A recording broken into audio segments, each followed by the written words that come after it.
Egipto se alzaba como un imperio imponente, orgulloso de sus templos, sus ejércitos y sus dioses. Bajo el sol ardiente, el Nilo era la sangre que alimentaba su grandeza. Pero esa grandeza estaba manchada de crueldad. El faraón, temeroso de que el pueblo hebreo creciera demasiado y se volviera una amenaza para su poder, dio un decreto terrible. Todo niño varón hebreo debía ser arrojado al río, condenado a morir entre las aguas que sostenían la vida del imperio. El clamor de las madres se mezclaba con los tambores de la guerra y los cánticos a los dioses egipcios. Cada nacimiento se transformaba en llanto y angustia. El pueblo vivía bajo cadenas de hierro y bajo un edicto de muerte.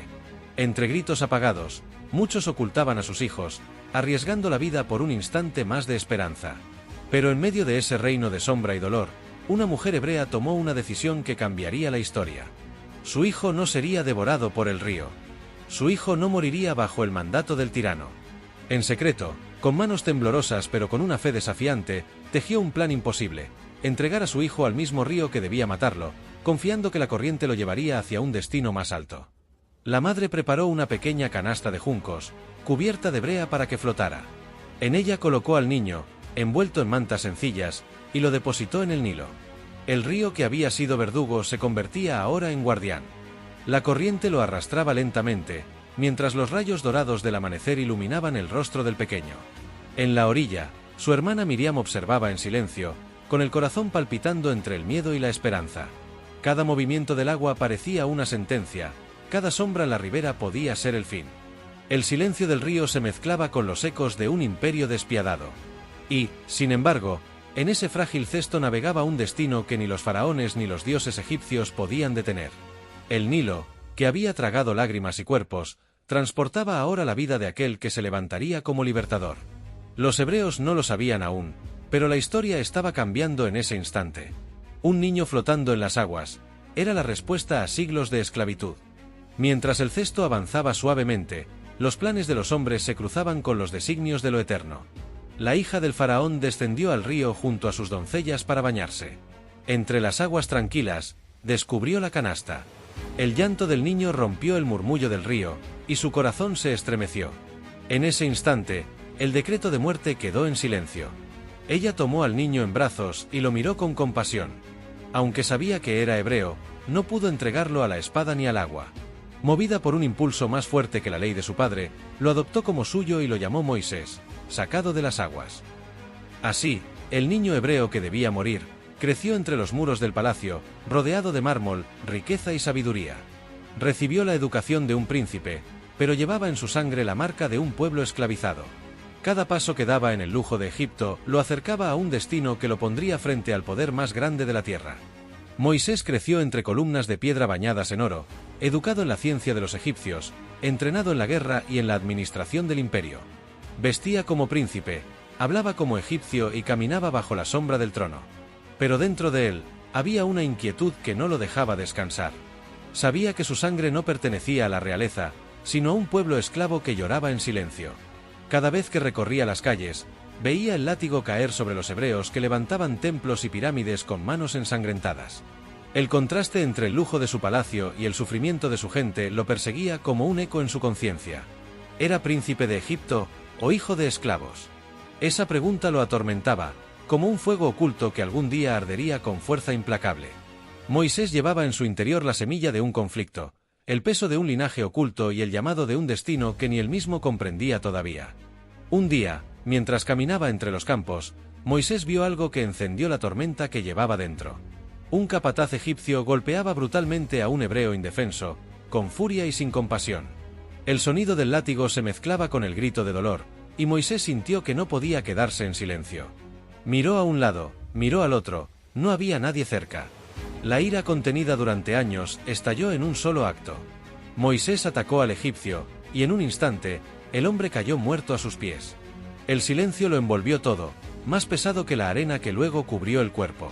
Creía que nadie lo había visto, pero los ojos del desierto siempre observan. Al día siguiente, Moisés descubrió que su secreto había salido a la luz. No solo los hebreos lo habían notado, también el palacio sabía de su crimen. El faraón, indignado, dictó sentencia de muerte contra él. En ese momento, Moisés ya no era príncipe, ni hebreo, ni egipcio. Era un fugitivo. Moisés huyó de Egipto dejando atrás todo lo que conocía: el lujo, la corona, los templos y las cadenas. Atravesó el desierto, un mar interminable de arena ardiente, con el sol quemando su piel y el viento cortando su rostro. El príncipe se convirtió en vagabundo, sin patria ni identidad, apenas sobreviviendo entre la soledad y el silencio. Finalmente, llegó a la tierra de Madián, donde fue acogido por una familia de pastores. Allí, lejos de las estatuas de los faraones y los altares a dioses de piedra, Moisés aprendió a cuidar ovejas, a beber del agua de los pozos y a escuchar el lenguaje del viento. El desierto, implacable pero también sabio, lo estaba preparando para algo mayor. Durante años, su vida se volvió tranquila y silenciosa. El hombre que había sido príncipe ahora era un pastor desconocido. Pero en las arenas del desierto, el silencio nunca es vacío, es la antesala de lo eterno. Una mañana, mientras guiaba el rebaño en lo profundo del desierto, Moisés vio algo imposible. Una zarza ardía con fuego, pero no se consumía. Las llamas danzaban como un misterio vivo, y sin embargo, las ramas permanecían intactas. Se acercó, cauteloso, con el corazón latiendo como un tambor de guerra. De pronto, una voz lo llamó desde el fuego: «Moisés, Moisés». El suelo tembló bajo sus pies, y un temor sagrado lo envolvió. La voz le ordenó quitarse las sandalias, porque estaba en Tierra Santa. Allí, frente a las llamas eternas, Moisés escuchó el llamado que marcaría su destino: debía regresar a Egipto y liberar a su pueblo. El hombre que había huido como fugitivo ahora debía volver como libertador. Entre miedo y asombro, Moisés intentó excusarse, pero la voz no le dejó salida. El Dios de Abraham, Isaac y Jacob lo había escogido. El fuego ardía, no solo en la zarza, sino en el corazón del hombre que cambiaría la historia.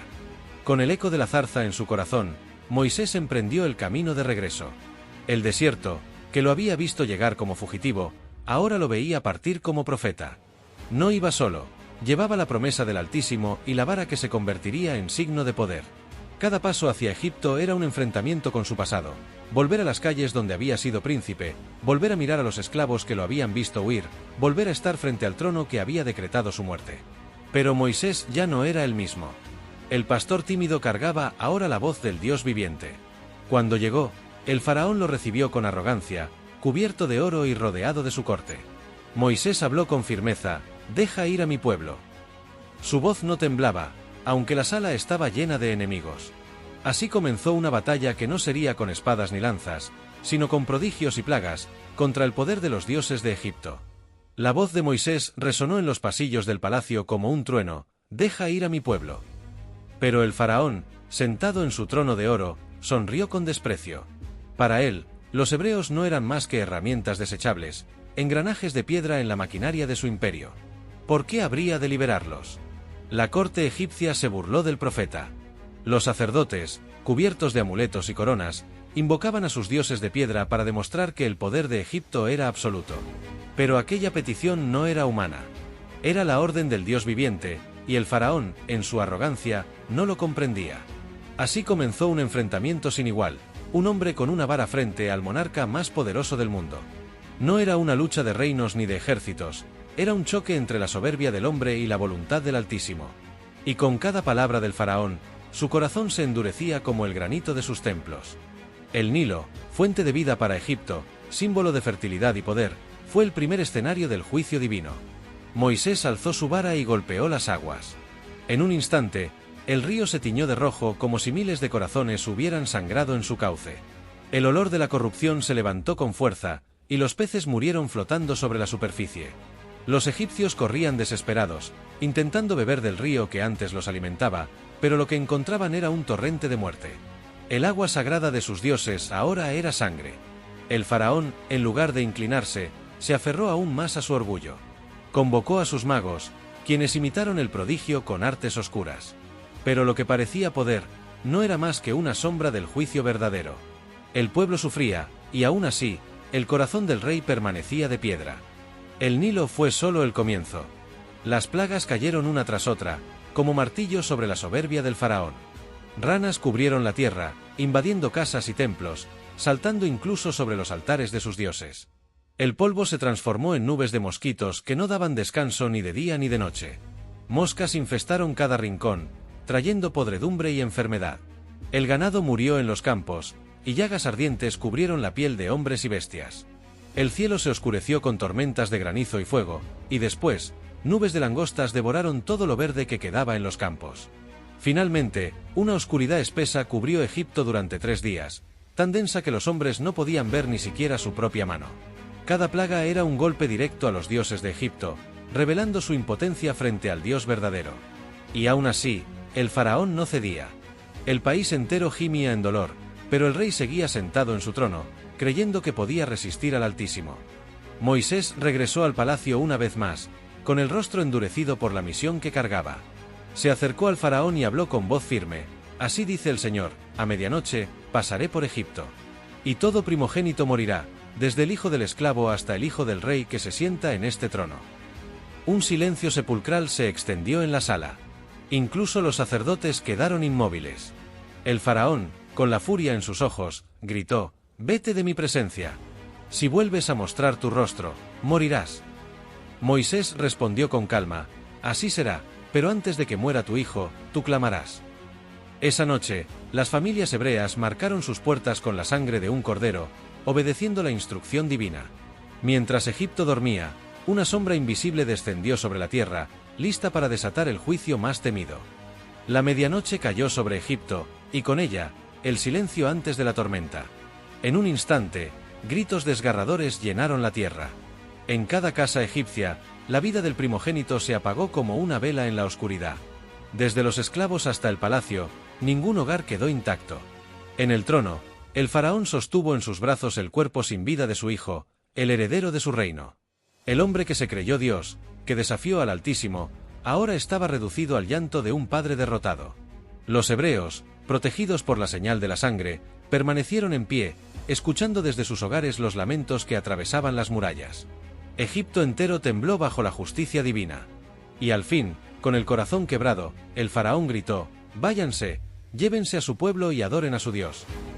Bajo la oscuridad de la noche, los hebreos comenzaron su marcha.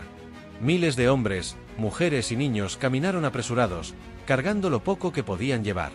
La esperanza iluminaba sus rostros, mientras las antorchas formaban un río de luz en el desierto. Tras siglos de esclavitud, las cadenas finalmente se rompían. Era el comienzo de un nuevo destino, pero también el inicio de una travesía llena de pruebas. Moisés, con la vara en mano, encabezaba al pueblo, consciente de que aún no habían visto lo más grande. El faraón, aunque vencido, no tardaría en arrepentirse. La sombra de su ejército seguía a los hebreos como una tormenta que se aproxima. La libertad había sido concedida, pero la lucha aún no había terminado. El amanecer encontró al pueblo de Israel frente al Mar Rojo, un muro de agua interminable que bloqueaba el camino. Detrás de ellos, el ejército del faraón avanzaba con caballos y carros de guerra, levantando una nube de polvo en el horizonte. El pánico estalló entre los hebreos. Muchos clamaban a Moisés, acusándolo de haberlos llevado a la muerte.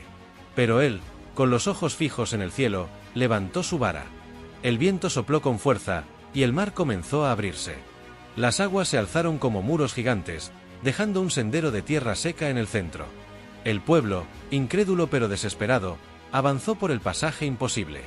Cada paso era un acto de fe, cada mirada hacia las olas era un recordatorio de que el mismo Dios que los guiaba podía también destruirlos. Y mientras ellos cruzaban, el rugido de los carros egipcios se acercaba. El firmamento se rasgó como un velo de seda.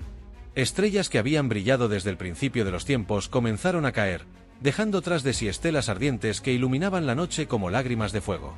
El mundo entero se detuvo, con hombres y mujeres levantando la vista hacia lo inevitable. Ya no había refugio en la tierra, pues hasta los cielos habían comenzado a mostrar señales del juicio. Las constelaciones que guiaban a los navegantes y pastores se deshacían frente a sus ojos, como si el cosmos mismo negara toda esperanza. Era un espectáculo grandioso y aterrador, en el que lo divino se mezclaba con lo trágico. Y en aquel firmamento en ruinas, el hombre comprendió su pequeñez. De pronto, tras tanto estruendo, un silencio absoluto cubrió la tierra. Era un silencio pesado, capaz de romper la cordura, como si el universo entero contuviera la respiración. Entonces, apareció un ángel. Sus alas eran tan extensas que parecían cubrir horizontes, y sus ojos brillaban como brasas apagadas. No hablaba, no anunciaba nada con palabras, su sola presencia imponía un peso indescriptible. Donde se detenía, los hombres dejaban de moverse, incapaces de resistir la gravedad de su mirada. Ese silencio no era paz, era un presagio. Un silencio que antecedía al rugido del trueno y al juicio final. El tercer jinete apareció, y con él, la sombra del hambre. Montaba un caballo negro como la obsidiana, y en su mano sostenía una balanza, símbolo de la justicia torcida por la necesidad. Los campos que alguna vez dieron fruto estaban vacíos, los graneros convertidos en polvo. Los hombres extendían las manos para pedir pan, pero solo recibían aire. El sonido del crujir de las semillas secas acompañaba sus pasos, y donde el caballo avanzaba, las ciudades se marchitaban. La balanza no pesaba oro ni plata, sino la desesperación de los pueblos. El hambre no gritaba, solo susurraba, pero ese susurro bastaba para quebrar reinos enteros. El cielo se abrió y de su interior descendió una tormenta de fuego. No era una lluvia cualquiera, eran llamas vivientes, fragmentos ardientes que caían sobre montañas, mares y ciudades. Los árboles estallaban al contacto, las aguas hervían, y los hombres corrían en vano buscando refugio. No había lugar seguro, pues aquella tormenta no era natural, sino enviada. Era un recordatorio de que lo creado podía deshacerse en un instante. El horizonte entero ardía en rojo y naranja, y los vientos llevaban consigo el rugido del juicio. La tierra temblaba, los mares se agitaban, y el fuego no conocía compasión. El cuarto jinete cabalgaba, y su nombre era Muerte. Su caballo era pálido, casi traslúcido, como si fuera un espectro de la misma nada. A su paso, los reinos se quedaban mudos, y el aire se volvía frío. Los hombres caían sin lucha, los ejércitos sin batalla, porque la muerte no blandía espada, solo portaba su presencia. Tras de él lo seguía el abismo, un vacío que consumía todo. No había gritos, porque incluso el dolor era silenciado en su marcha. Era el recordatorio final, nadie podía escapar de él, ni rey ni mendigo. La sombra de la muerte cabalgaba, y el mundo entero quedó bajo su sombra. Las aguas que alguna vez dieron vida se tiñeron de rojo profundo. Los mares se convirtieron en espejos de sangre, y en sus orillas, los peces yacían muertos, flotando como ofrendas a un destino implacable. Los barcos, que en otro tiempo llevaban riquezas y esperanza, navegaban ahora sobre un océano que parecía un abismo abierto. Los hombres lloraban frente a aquella visión, pues comprendían que incluso la fuente de su sustento había sido tocada por la ira. El olor era insoportable, una mezcla de hierro y muerte que se esparcía con el viento. El mar, que siempre fue refugio, se convirtió en tumba. Del interior de la tierra se abrió un abismo, y de él emergió un ángel con rostro severo y alas ennegrecidas por el humo. Su presencia hizo temblar los suelos, y del pozo que custodiaba ascendieron criaturas deformes, engendros que parecían mezclar lo humano con lo monstruoso. Aquellos seres no traían muerte inmediata, sino tormento. Iban de ciudad en ciudad dejando tras de sí el eco de gritos interminables. El ángel no hablaba, pues su sola existencia era la señal de que la humanidad había despertado algo que nunca debió ver la luz.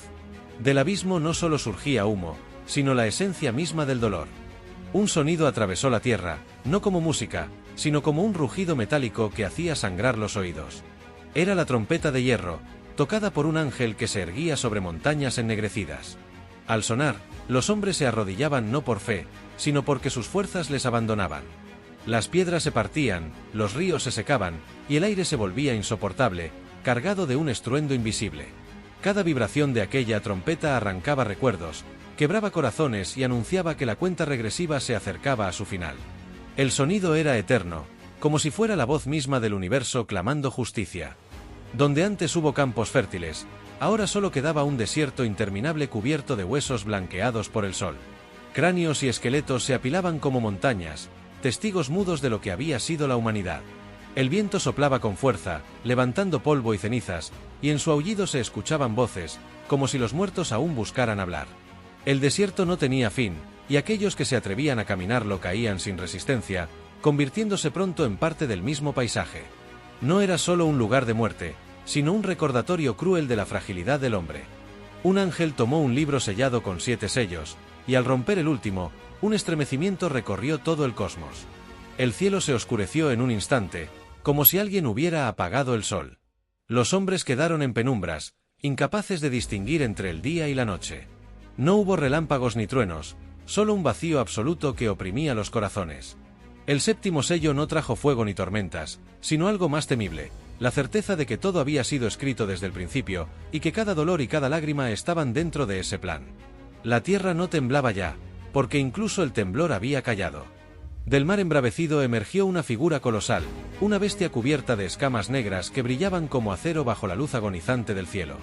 Tenía múltiples cabezas y cada una mostraba un rostro distinto: ira, soberbia, avaricia, crueldad. Sus ojos ardían como carbones encendidos y de su boca salía un rugido que hacía temblar la tierra. Las multitudes, aterradas, no sabían si huir o postrarse ante su fuerza. El mar se agitaba violentamente bajo su peso, y los cielos parecían retroceder ante su sola presencia. No era un animal, no era un dios, era el símbolo viviente de lo que el hombre había alimentado en secreto con sus pecados. En medio de ruinas y ciudades en llamas, la bestia se alzó sobre un trono de hierro y fuego, construido con los restos de lo que alguna vez fue civilización. A su alrededor, legiones de hombres se inclinaban, no por amor, sino por miedo. Sus gritos eran de desesperación, pero aún así ofrecían su lealtad a aquel que prometía poder en medio del caos. El trono brillaba con un fulgor siniestro, como si estuviera forjado en el mismo núcleo de la tierra. Y allí, la bestia reinaba sobre el dolor, proclamándose dueña de lo que quedaba del mundo. El humo ascendía como incienso, pero no hacia el cielo, sino hacia el vacío. La gran ciudad, símbolo de riquezas y excesos, cayó en un solo día. Sus murallas ardieron como paja seca y sus templos de oro se derritieron bajo un fuego imposible de apagar. Los mercaderes lloraban desde lejos, viendo cómo sus tesoros se consumían en cenizas. La música, el bullicio y las fiestas se apagaron de golpe, dejando un silencio que pesaba más que cualquier lamento. Babilonia no cayó por la fuerza de ejércitos, sino por el peso de sus pecados, que se alzaron contra ella como un juicio inevitable. Lo que antes era orgullo se convirtió en polvo que el viento arrastraba sin compasión. De entre las nubes desgarradas apareció un jinete montado en un caballo blanco. Su mirada atravesaba la oscuridad, y en su mano llevaba una espada que resplandecía como fuego puro. No venía con el estrépito de la bestia, sino con la calma de quien sabe que su victoria ya está escrita. A su paso, los cielos se abrían y las sombras retrocedían como si temieran ser alcanzadas. Los hombres lo miraban con esperanza y temor, porque su sola presencia revelaba la verdad, que el tiempo de la oscuridad estaba contado. El jinete no hablaba, pues su silencio era más poderoso que cualquier grito. El cielo se abrió por completo y un trono de luz surgió en lo alto. Delante de él, todas las naciones se reunieron, grandes y pequeños, reyes y esclavos, todos iguales ante aquel tribunal eterno. Los libros fueron abiertos, y en ellos se hallaba escrito cada acto, cada palabra y cada silencio. No había escapatoria ni excusa, porque la justicia era absoluta. El aire se llenó de un silencio solemne, roto solo por el latido del universo que parecía esperar el veredicto. Algunos fueron llamados a la vida eterna, mientras que otros se hundieron en la oscuridad.